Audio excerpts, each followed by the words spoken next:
how to prepare and paint new and bare plaster. So that's newly plastered walls and ceilings, or walls where perhaps you've had wallpaper in the past that's now been stripped and left you with bare plaster underneath. So getting it right is about the proper preparation and having a mist coat first to take up the absorption in your new and bare plaster. So it's very important that your new plaster has fully dried out. For each 5 mil of thickness of plaster, it's going to take about a week for that to dry out. We can look at the surface here. We've got a nice even pink surface, so we know that's pretty much dried out. If there were dark spots showing, that would indicate areas of moisture still that wanted to come out. And if we're unsure, we can test by taping a piece of heavy-duty polythene about 18 inches square to the surface, tape it down on all sides, leave it overnight. When you peel the polythene away, if the plaster underneath is darker, or if there is condensation on the underside of the polythene, then there's still moisture in there. If you paint it too early with moisture still in there, that could be trapped by the paint, leading to a paint failure later on. So for our preparation, the first thing we need to do is make sure we get rid of any dust and loose particles on the surface. So either with a brush, just gently brush it down, or with a vacuum cleaner, you can just gently go over the surface and remove any loose particles. Once we've done that, should there be any imperfections, any trowel marks, they can be lightly sanded out. If there was any damage to the surface, try and use a filler that is similar to the plaster, similar in texture, so that you don't have areas that are going to show up when it's painted. The first coat of paint on new plaster is going to be a mist coat, and that's because plaster is very absorbent. And we always use a contract mat because that is breathable, so any smallest amount of moisture that's left in the surface can pass through the paint and dry away into the atmosphere. As long as you choose a good quality from a reputable manufacturer, you shouldn't have any issues. Today, we're going to be using the Brewer's Contract Trade Matte Emulsion. Before we can apply our mist coat, we need to thin our emulsion.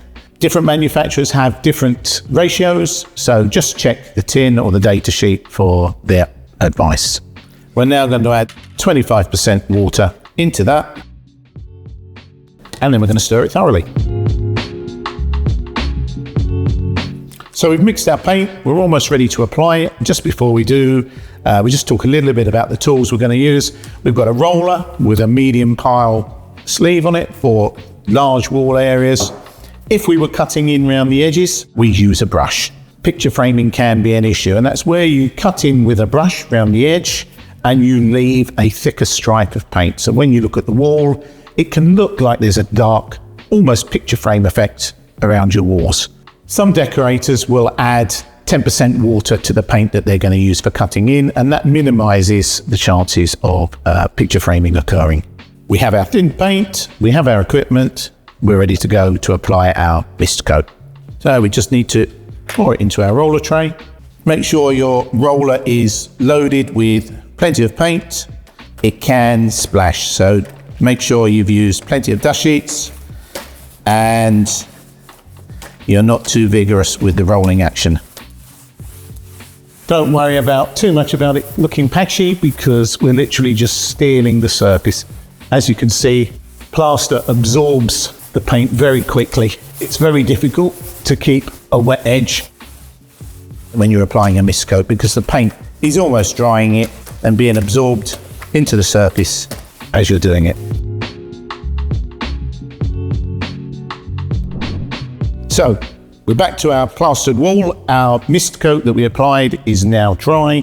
It's ready for our top coating. We're going to leave that as a reference though, and we're going to work on this panel.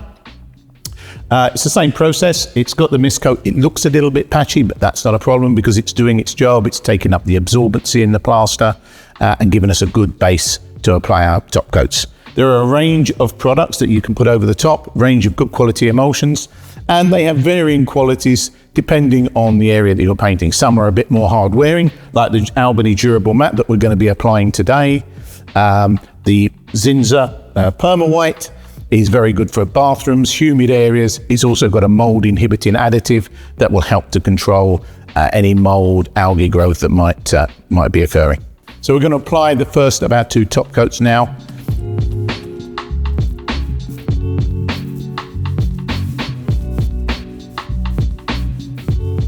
So that's our first coat applied. We'll leave that to dry, and then we can come back and give it as a final coat. Here we are back at our plastered wall.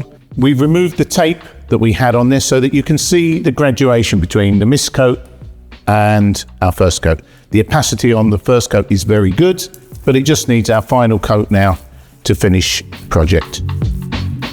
We can take the masking tape off now while it's still wet. We'll let the paint dry and we'll come back and show you the final results. Okay, our final coat on our plasterboard wall is now complete. We can see the 3 stages that we went through. We've got our mist coat, which is very important because that gives us a good foundation for our subsequent coats over the top.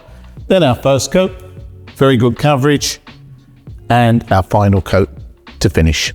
And just remember, if you want any advice or help with your specific project, just give us a call.